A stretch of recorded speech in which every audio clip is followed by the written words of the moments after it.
Habang nakasakay sa isang ferry, nakilala ni Ginko si Kaji, isang batang nagtatrabaho sa bangka. Ikinwento ni Kaji na ang kanyang ina, si Sayo, ay nakararanas ng matinding memory loss at hindi na rin makatulog ng maayos. Dahil dito, nagpa siya si Ginko na puntahan sila upang tumulong. Pagdating sa kanilang tahanan, ipinakilala ni Kaji si Sayo kay Ginko. Ipinakita ni Kaji kung gaano kalala ang pagkalimot ng kanyang ina. Hindi niya na maalala ang kanilang malalayong kamag-anak at nakalimutan niya kung ano ang pagbahing at maging ang itsura ng isang alimango. Dahil dito, inutusan ni Ginko si Kaji na gumawa ng listahan ng lahat ng bagay na nakalimutan ni Sayo. Nang pag-aralan niya ito, napansin niyang ang mga nakakalimutan niyang bagay ay iyong hindi madalas mangyari o makita. Ngunit may kakaiba ang isang bagay, hindi niya nakalimutan ang kanyang asawa. Araw-araw ay inihahanda pa rin niya ang pagkain nito at iniisip siya.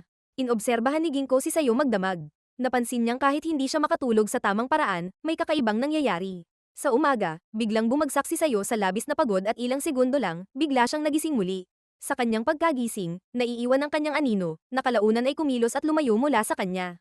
Dito napagtanto ni Ginko na ito ay gawa ng isang mushi na tinatawag na kagidama. Ipinaliwanag ni Ginko na ang kagidama ay isang uri ng mushi na naninirahan sa lilim ng matatandang puno.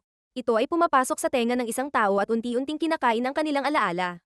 Hindi nito binubura ang mahahalagang alaala tulad ng pangunahing kaalaman at mga bagay na kinakailangan upang mabuhay. Kapag nakakain na ito ng sapat na memorya, naghahati ito at naglalabas ng panibagong mushi, kaya patuloy na lumalala ang kondisyon ng biktima. Ang tanging kahinaan ng kagidama ay liwanag ng araw, pero habang nasa loob ito ng katawan, hindi ito madaling matanggal. Upang mapanatili ang mahahalagang alaala ni Sayo, iminungkahi ni Ginko na gumawa siya ng mga bagong alaala upang iyon ang kainin ng mushi, sa halip na ang kanyang mahahalagang alaala. Dahil sa payo ni Ginko, naisip ni Sayo na hanapin ang kanyang asawa, na matagal nang wala.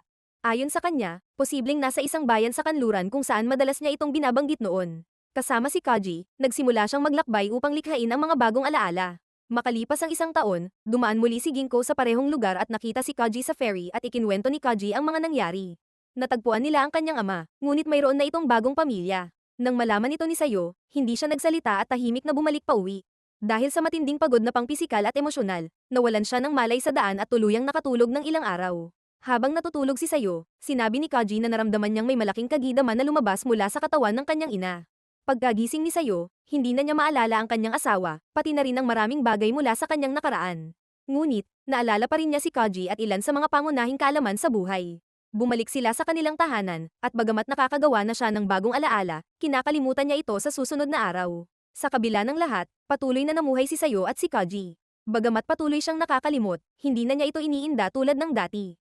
Bago umalis si Ginko, naiwan ng isang mapait ngunit mapayapang katotohanan. Hindi lahat ng alaala ay mananatili, pero ang mahalaga ay ang kasalukuyang sandali at ang mga taong nariyan pa rin para sa iyo.